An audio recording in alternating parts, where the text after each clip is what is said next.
talk a little bit about the sort of legal aspects of this, because in some ways those really drive the creative as well. You know, they have an enormous influence. There's plenty of material that I wanted to put in the film that I wasn't allowed to for legal reasons. None of the Greenpeace stuff, but other material.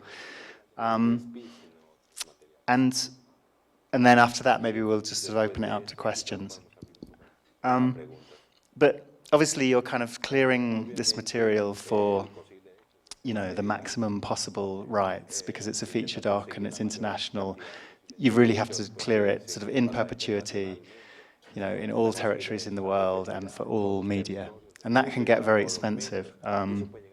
There was material in the film that, you know, we had found in the Greenpeace archive, but happened to belong to the BBC. We scanned it, and now the BBC is you know, their archive is managed by Getty, and we ended up paying, I think, $200 a second for that material, even though we'd done all the research for it. But obviously, Getty holds the ownership of it. So that obviously is incredibly limiting on what you can use. The Greenpeace material was relatively cheap because they'd taken off the scan costs, but the news material was very expensive, and there were kind of lots of sort of hidden things to clear. And I've got a little sequence here, and maybe as you're watching it, maybe afterwards we could just sort of brainstorm together what are all the legal issues in this little 1-minute sequence, because there's quite.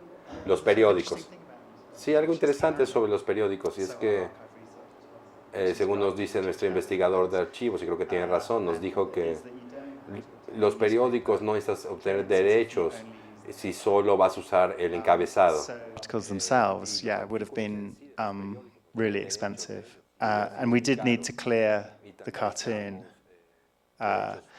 And you know, the cartoon's by a guy who's still alive. He's now 95 and lives in Vancouver. The newspaper was able to say, yeah, we can give you the clearance on the cartoon if you can find and get the approval of the cartoonist. So you know, thank God. Yeah, so I mean, we deliberated about that for a while. You know, this guy is John Schlesinger, who was at the time the head of the US Atomic Energy Authority, and he later went on to become like I think a foreign secretary, US foreign secretary under Nixon. He's passed away. His wife has passed away, both from cancer, I think, which is kind of interesting. And his kids, I mean, we decided not to do the clearance with the kids, and that was because the news outlet wasn't asking for them. So often the news outlet will ask you to cover third-party releases yourself. They felt, and I think you know that you know, it was clear they knew they were being filmed. It had been used at the time, and so we didn't do the clearances on the kids. But I think that's probably like that's probably the most borderline clearance decision in the film, actually, where perhaps that's something we should have done. What else? This footage. So all of the footage of the. You know, this is about the underground nuclear explosions off Alaska in 1971. They did 3 tests there, and the US government always used to set up cameras to monitor the impact of the test, and that footage is held in the National Archives in Washington, and it's free.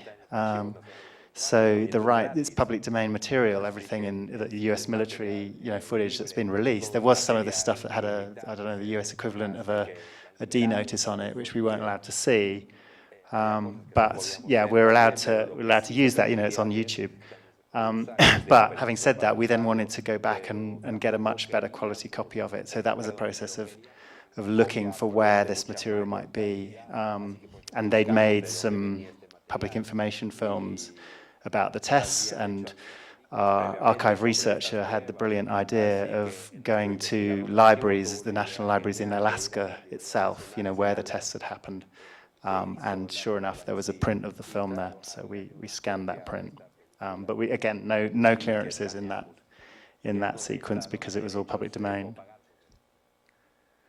What else? Music, obviously. I mean, the music in this sequence is by our composer. So yeah, it depends. So one issue we came up against with, for example, CBC in Canada, gives no permission for any recutting of their news material. So if there's sound and picture, you can't separate that sound and picture.